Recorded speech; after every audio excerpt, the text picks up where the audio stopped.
ચાલો જાણીએ આપણા સંગીત, નૃત્ય અને રંગભૂમિ વિશે અદ્ભુત ચિલ્ડ્રન્સ એન્સાઇક્લોપીડિયામાંથી. અનુવાદક પાયલ અને આનંદ મદ્રાસી. તો આપ સાંભળી રહ્યા છો શાબ્દીના સ્વરમાં. નૃત્ય એટલે શું? અતિ પ્રાચીન સમયથી પોતાની મનોદશા દર્શાવવા લોકો સંગીત અને નૃત્ય કરતા હોય છે. માનવીની સુંદર ગતિ અને મનોભાવની કલા એટલે નૃત્ય. નૃત્ય પારંપરિક છે, પણ હંમેશા સંગીતનો સાથ હોય એવું જરૂરી નથી હોતું. વિશ્વભરમાં લોકો માત્ર આનંદ ખાતર નૃત્ય કરે છે. મોટાભાગના નૃત્યમાં વિશેષ પગલાં કે સ્ટેપ્સ હોય છે. નૃત્ય કરવા માટે એ સ્ટેપ્સ ચોક્કસ રીતે શીખવાનું જરૂરી બને છે. ડિસ્કો અને હિપહોપ જેવા નૃત્યમાં લોકો મુક્ત રીતે નૃત્ય કરે છે.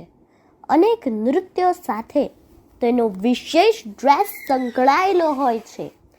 સામાન્ય રીતે કોઈને કોઈ કારણોસર નૃત્ય કરવામાં આવે છે.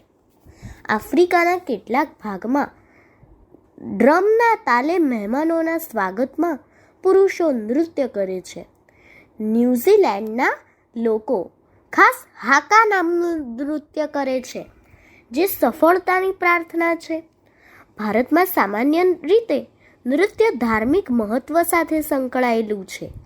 હથેળી, હાથ, આંખો, ચહેરો અને દેહ મુદ્રાની વિસ્તૃત ગતિ એ ભારતીય શાસ્ત્રીય નૃત્યના અગત્યના લક્ષણ છે. જાપાનના પ્રાચીન નૃત્ય અને નાટક એકબીજા સાથે સંકળાયેલા છે. તો પૂછો અને જાણો કે યુરોપમાં નૃત્યના કયા સ્વરૂપ લોકપ્રિય છે. યુરોપના લોકપ્રિય નૃત્યો છે પોલેન્ડનું માઝુકા, હંગેરીનું ઝાર્ડસ, સ્પેનના ફંડાંગો, ફ્લેમેન્કો અને બોલેરો, ઇટાલીનું ટાર્ટેલા, જર્મનીનું વાલ્ટ્ઝ, ઇંગ્લેન્ડનું હોર્નપાઇપ અને આયર્લેન્ડનું જેક. અદ્ભુત સત્ય! નૃત્ય માટેનું સંગીત 17મી સદીમાં સ્વયં જ વિકસિત થયું. હાકા નૃત્ય ખાસ યુદ્ધ નૃત્ય છે.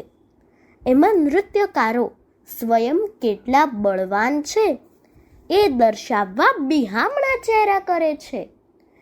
કુદરતી લાગણીઓના ભાવ અને ક્રિયા અર્થે નૃત્યનો વિકાસ થયો. ટેપ ડાન્સિંગ અને બોલરૂમ ડાન્સિંગ વિશ્વભરમાં પ્રખ્યાત છે. ટારન્ટેલા નામના કરોળિયાના ડંખનો ઇલાજ કરવા મૂળગત રીતે ટારન્ટેલા નૃત્ય ભજવાતું. તો આટલું જાણીને એટલું તો યાદ રાખીએ કે બેલેનો પ્રારંભ 16મી સદીથી ઇટાલીમાં થયો અને 17મી સદીમાં ફ્રાન્સમાં લોકપ્રિય બન્યું. અસ્તુ.